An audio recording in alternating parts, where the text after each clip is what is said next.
Picture a land where ancient trade routes weave across tropical rainforests, where modern skyscrapers gleam under the equatorial sun. This is Malaysia, a small nation in Southeast Asia that has defied its modest size to become a dynamic force in the global economy. From its days as a colonial outpost, exporting rubber and tin, Malaysia has transformed into a high-tech powerhouse, a hub for semiconductors and a beacon for investors and digital nomads. Its journey is a story of resistance, vision, and powerful brilliance, inspired by the Asian tigers, Hong Kong, Singapore, South Korea, and Taiwan, yet uniquely its own. How did Malaysia rise from a resource-dependent colony to a contender among global economic giants? What challenges threaten its nation? And what bold plans will shape its future? Join us on an epic exploration of Malaysia's economic odyssey, a tale that spans centuries, continents, and ambitions. To understand Malaysia's economic rise, we must first journey back to its historical roots, long before the modern nation-state existed. In the 15th century, the Sultanate of Malacca was a thriving outpost, a bustling hub of trade where Chinese junks, Arab dhows, and Indian merchants exchanged spices, silk, and gold. The Malacca Strait, a narrow waterway separating the Malay Peninsula from Sumatra, was the lifeblood of this trade, connecting the Indian Ocean to the South China Sea. Even then, Malaysia's location made it a linchpin of global commerce, a role it would reclaim centuries later. By the 19th century, however, Malaysia, then known as Malaya, had fallen under British colonial rule. The British saw the region as a treasure trove of natural resources. Vast rubber plantations sprouted across the peninsula, fueled by the global demand for tires and industrial goods. Tin mines, some of the richest in the world, supplied the metal for cans and machinery. Palm oil, introduced later, became another cash crop. Malaya was a raw material supplier, its wealth siphoned off to fuel Britain's industrial revolution. Yet this colonial exploitation laid the groundwork for Malaysia's future, as the British built basic infrastructure, roads, railways, and ports that would later serve an independent nation. When Malaysia gained independence in 1957, it faced a daunting task, transforming a resource-dependent economy into a modern one. The new government, led by Tunku Abdul Rahman, Malaysia's first Prime Minister, looked to the Asian tigers for inspiration. Hong Kong, Singapore, South Korea, and Taiwan had shown that rapid industrialization, export-led growth, and foreign investment could propel small economies to global prominence. Malaysia adopted a similar playbook, but with a distinctly Malaysian flavor, blending pragmatism with cultural sensitivity. The 1960s and 1970s were prime time for Malaysia. The government established free trade zones, such as the Bayan Lepas Free Industrial Zone in Penang, to attract foreign investors. These zones offered tax breaks, streamlined regulations, and ready-made infrastructure, making Malaysia an attractive destination for multinationals. Japanese companies like Sony, Mitsubishi, and Panasonic were among the first to arrive, setting up factories to produce electronics and consumer goods. They brought not only capital but also technical expertise, training local workers in modern manufacturing techniques. This collaboration was a turning point, shifting Malaysia from a commodity exporter to a producer of manufactured goods. The government's new economic policy, NEP, introduced in 1971, added another layer to this transformation. Aimed at reducing poverty and addressing ethnic disparities, this plan sought to uplift the population due to economic growth. It encouraged industrialization while promoting social equity, a delicate balancing act that shaped Malaysia's economic policies for decades. By the 1980s, Malaysia was no longer just a supplier of rubber and tin. It was a rising star in global manufacturing, with industries ranging from electronics to textiles and cars. Malaysia's economic success is inseparable from its geography. The Malacca Strait, through which a quarter of the world's maritime trade flows, is one of the busiest shipping lanes on Earth. Oil tankers, container ships, and bulk carriers pass through daily, carrying everything from crude oil to smartphones. These ports are not just gateways for trade, they are economic engines, supporting thousands of jobs and billions in revenue. But Malaysia's advantages go beyond its coastline. The government invested heavily in infrastructure, creating a seamless network of roads, railways, and airports. The North-South Expressway, completed in 1994, stretches over 800 kilometers, connecting the Thai border to Singapore and improving domestic transport. Kuala Lumpur International Airport, KLIA, opened in 1998, is a global aviation hub, handling millions of passengers and tons of cargo annually. These investments made Malaysia accessible and efficient, qualities that investors prize. Digital infrastructure has been equally transformative. Malaysia rolled out high-speed broadband, positioning itself as a leader in connectivity in Southeast Asia. The Multimedia Super Corridor, MSC, launched in 1996, was a bold initiative to create a high-tech ecosystem attracting companies like Dell and Microsoft, a purpose-built tech city. By 2025, Malaysia aims to achieve 80% 5G coverage, further enhancing its digital primary. This blend of physical and digital infrastructure has made Malaysia a magnet for foreign direct investment (FDI), with inflows reaching 12.8 billion in 2022, according to the Malaysian Investment Development Authority (MIDA). Government policies have amplified these advantages. Established in 1967, has been instrumental in attracting investors by offering tax incentives, simplified regulations, and one-stop services. Free trade zones and industrial parks, such as those in Penang and Johor, provide ready-made infrastructure, reducing costs for manufacturers. Malaysia's stable political environment, English-speaking workforce, and multicultural society. Today, Malaysia is a standout in the global economy, particularly in high-tech manufacturing. The country is a leader in the semiconductor industry, holding a 12% share of the global market for testing and packaging microchips. Penang, often called the Silicon Valley of the East, hosts a cluster of electronics giants, including Intel and Texas Instruments. These companies produce everything from microchips for smartphones to components for automotive systems, contributing to Malaysia's $87 billion in electrical and electronic NE exports in 2022, according to the Malaysia government. The semiconductor industry is just one piece of Malaysia's economic puzzle. The country is a major exporter of palm oil, producing 18 million metric tons annually and accounting for 26% of global supply. Unlike its colonial past, when palm oil was a raw commodity, Malaysia now focuses on high-value downstream products like chemicals, used in cosmetics and biofuels. The automotive sector has also grown, with national brands like Proton capturing significant market share in Southeast Asia. Proton, founded in 1982 with Japanese collaboration, symbolizes Malaysia's ambition to compete in global manufacturing. Malaysia's cost competitiveness is a key strength. By purchasing power parity, living costs in Malaysia are 40–50% lower than in the United States or Europe. Yet the quality of infrastructure and services rivals that of developed nations. Kuala Lumpur offers world-class modern hospitals, international schools, and high-speed internet at a fraction of Western prices. Penang, with its UNESCO-listed Georgetown and vibrant food scene, attracts tourists and digital nomads who contribute to a growing service sector. In 2023, tourism generated $20 billion with 20 million visitors, according to Tourism Malaysia. Human development indicators reflect Malaysia's progress. Since independence, poverty rates have plummeted from 50% in the 1960s to under 2% by 2020, according to the World Bank. Life expectancy is 75 years and the literacy rate is near 95%. The expansion of the middle class has fueled domestic consumption, creating a vibrant market for retail, real estate, and services. Malaysia's GDP per capita, adjusted for purchasing power, reached nearly 14,000 in 2022, placing it firmly among upper-middle income nations. Malaysia's multicultural society has also been a strength. The Chinese and Indian communities, which make up 23% and 7% of the population, respectively, have driven partnership and trade. Majority, supported by affirmative action policies like the NIPI, has increasingly participated in business and industry. This diversity, while occasionally a source of tension, has created a dynamic economy that blends local innovation with global perspectives. Despite its achievements, Malaysia faces formidable challenges that could decrease its progress. The middle-income trap is perhaps the most significant. This phenomenon occurs when a country, having reached middle-income status, struggles to transition to a high-income economy due to dependence on low-cost labor and foreign technology. Malaysia's growth has been driven by manufacturing and exports, but to compete with nations like South Korea or Singapore, it must develop its own intellectual property and innovation ecosystems.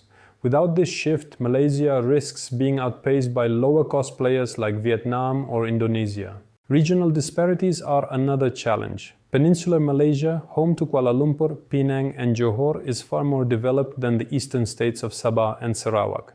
In 2022, per capita GDP in Kuala Lumpur was $16,000 compared to $7,000 in Sabah. according to the Malaysia government. This gap fuels social tensions and limits economic opportunities in farm areas.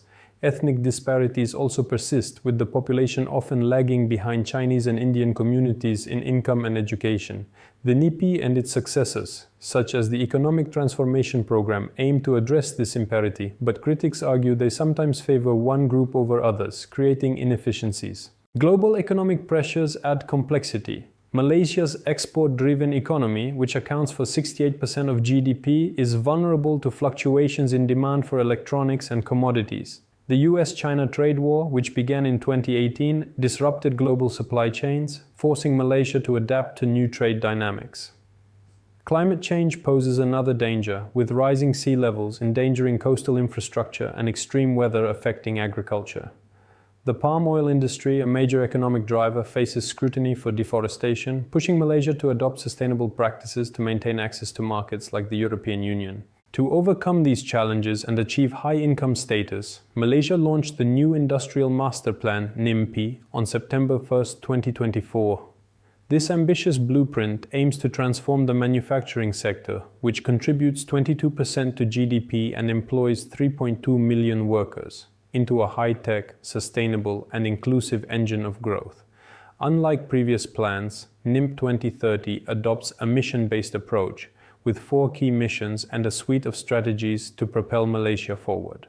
The first mission focuses on increasing Malaysia's economic complexity by fostering innovation and producing high-value products. The plan targets industries like semiconductors, aerospace, and pharmaceuticals, aiming to move Malaysia up the global value chain. For example, the government seeks to establish Malaysia as a hub for integrated circuit design, targeting the creation of 5 globally competitive local IC design companies by 2030. This builds on Malaysia's existing strength in semiconductor testing and packaging, where it holds a 12% global market share. The plan also emphasizes advanced materials, such as graphene and rare earth elements, because of Malaysia's resource-rich states like Perak and Kelantan, to drive exports valued at $4.2 billion by 2029. To achieve this, Malaysia is investing in research and development, R&D. The government aims to increase research and development spending to 3.5% of GDP by 2029, up from 1% in 2020. According to the Ministry of Science, Technology and Innovation. Public-private partnerships such as those with University Malaya and local firms like Pharmaniaga are fostering innovation in pharmaceuticals and biotech. By creating its own intellectual property, Malaysia hopes to reduce reliance on foreign technology and compete with advanced economies.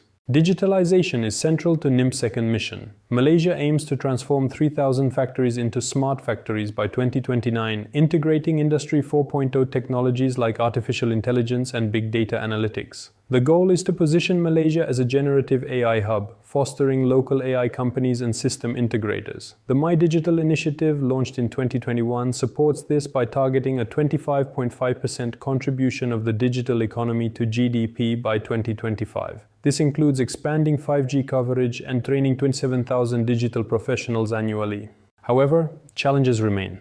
The digital divide between urban and country areas limits access to technology, particularly in Sabah and Sarawak. A shortage of high-skilled talent in AI also hampers progress, with only 1.5% of Malaysia's workforce trained in these fields, according to the Malaysia Digital Economy Corporation. NIMP addresses this through partnerships with tech giants like Google and Microsoft to provide training and certifications, aiming to create a workforce ready for the digital age. Sustainability is a cornerstone of NIMP 2030, reflecting Malaysia's commitment to net zero carbon emissions by 2050. This task focuses on decarbonizing industries through energy efficiency, renewable energy, and carbon capture, utilization, and storage (CCUS). The plan includes sectoral decarbonization pathways for industries like cement, petroleum, and palm oil. For example, Malaysia is developing CCUS infrastructure in Sarawak to capture emissions from offshore oil fields, with pilot projects expected to store 5 million tons of CO2 by 2029. Renewable energy is another aim. Malaysia aims to increase renewable energy's share in its power mix to 70% by 2050, up from 22% in 2022. Hydropower projects in Sabah and Sarawak, such as the Balai Dam, are expected to generate 5,000 megawatts by 2029, Green financing, including biodiversity sukuk and green loans, supports these efforts, with Bank Negara Malaysia allocating $2.1 billion for sustainable projects in 2024. The 2024 budget also includes $584 million for electric vehicles, EVs, and $210 million for biodiversity conservation, signaling Malaysia's commitment to green growth. The final mission aims to build resilience against global shocks and promote equitable growth. This includes improvement supply chains, particularly in semiconductors, where Malaysia is diversifying suppliers to mitigate risks from geopolitical tensions. The plan also fosters regional industrial clusters to reduce disparities with Malaysia government. Small and medium enterprises, SMEs, which contribute 38% to GDP and employ 7.6 million workers, are a focus of this mission. NIMP 2030 aims to integrate 5,000 SMEs into global value chains by providing access to financing and technology. The NIMP Industrial Development Fund and the Strategic Co-Investment Fund, with combined allocations of $1.5 billion, support these efforts.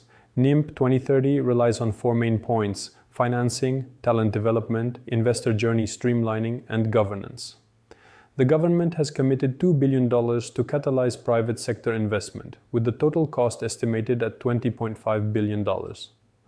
Talent development includes expanding technical and vocational education and training programs and promoting STEM education to create 700,000 high-skilled jobs by 2029. MIDA is streamlining Malaysia's fragmented investment promotion landscape, while a whole-of-nation governance framework ensures coordination across ministries and agencies. Education is the backbone of Malaysia's ambition to escape the middle-income trap.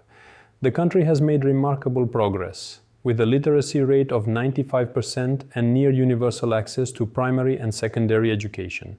However, international assessments like PISA show that Malaysia's students lag behind peers in Singapore and South Korea in math and science. To address this, NIMP emphasizes programs tailored to high-tech industries like semiconductors, EVs, and aerospace. The government is collaborating with universities and companies like Intel and Infineon to align curricula with industry needs. For example, University Technology Malaysia offers specialized programs in microelectronics, producing graduates ready for roles in IC design. Public-private partnerships aim to train 50,000 STEM professionals annually, with a focus on AI, robotics, and advanced manufacturing. The progressive wage system introduced in 2024 links wages to skills and productivity, aiming to raise median monthly wages from $420 to $950 by 2029. Malaysia is also addressing gender and regional disparities in education. Programs like STEM for Girls encourage female participation in science and technology, while mobile learning units bring digital education to country areas in Sabah and Sarawak. By building a skilled, inclusive workforce, Malaysia aims to reduce its reliance on foreign expertise and drive innovation from within. As a coastal nation, Malaysia is quite vulnerable to climate change. Rising sea levels threaten ports like Klang, while extreme weather impacts agriculture, particularly palm oil, which employs 4 million workers. The industry has faced criticism for deforestation, prompting Malaysia to adopt the Malaysian Sustainable Palm Oil (MSPO) certification, mandatory since 2020. NIMP 2030 builds on this by increasing green manufacturing and renewable energy. The plan includes launching a locally manufactured EV by 2025, supported by $584 million in the 2024 budget. Malaysia is also developing green hydrogen projects in Sarawak, aiming to produce 250,000 tons annually by 2029. Infrastructure with pilot projects in offshore oil fields is expected to capture 5 million tons of CO2 annually. Renewable energy hubs in Sabah and Sarawak leverage hydropower and solar potential, with the Sarawak Energy Berhad planning to export clean energy to Singapore via undersea cables. Green financing is critical to these efforts. Bank Negara Malaysia's Green Technology Financing Scheme has disbursed $1.2 billion since 2020, while Biodiversity Sukuk fund conservation projects like mangrove restoration. These facts align Malaysia with global sustainability standards, ensuring access to markets like the EU, which introduced carbon border taxes in 2022. Malaysia's export-driven economy makes it sensitive to global trends. The US-China trade war has positioned Malaysia as a +1 destination for companies diversifying supply chains from China. Firms like Tesla, which opened a regional headquarters in Kuala Lumpur in 2022, and Intel, which invested $7 billion in a new Penang facility, reflect this trend. However, geopolitical tensions require Malaysia to maintain neutrality, balancing relations with the US, China, and Asian neighbors. Asian integration is a cornerstone of NIM 2030. Malaysia aims to lead regional supply chains in semiconductors and clean energy, leveraging FTAs like the Regional Comprehensive Economic Partnership, RCEP. The Made in Malaysia branding campaign promotes Malaysian products globally, targeting $150 billion in exports by 2029. By increasing regional ties and diversifying markets, Malaysia is building resilience against global shocks. Malaysia's economic journey is a remarkable tale of transformation. From a colonial supplier of rubber and tin, it has become a high-tech hub, a leader in semiconductors, and a destination for investors and tourists. Its perfect location, modern infrastructure, and proactive policies have made it a standout in Southeast Asia. Yet challenges like the middle-income trap and corruption loom large. The new Industrial Master Plan 2030 offers a bold vision to overcome these hurdles, with its focus on innovation, sustainability, and inclusivity. By investing in education, fostering local technology, and embracing green growth, Malaysia is paving the way to high-income status. Its multicultural society, once a source of tension, is now a strength, blending diverse perspectives into a dynamic economy. As Malaysia stands at a crossroads, its future is bright but not guaranteed. The next decade will test its ability to execute its ambitious plans while navigating a complex global landscape. If Malaysia succeeds, it could redefine what a small nation can achieve, joining the ranks of global leaders. Keep watching this vibrant nation. Its economic saga is far from over. Thank you for joining us on this journey through Malaysia's extraordinary rise.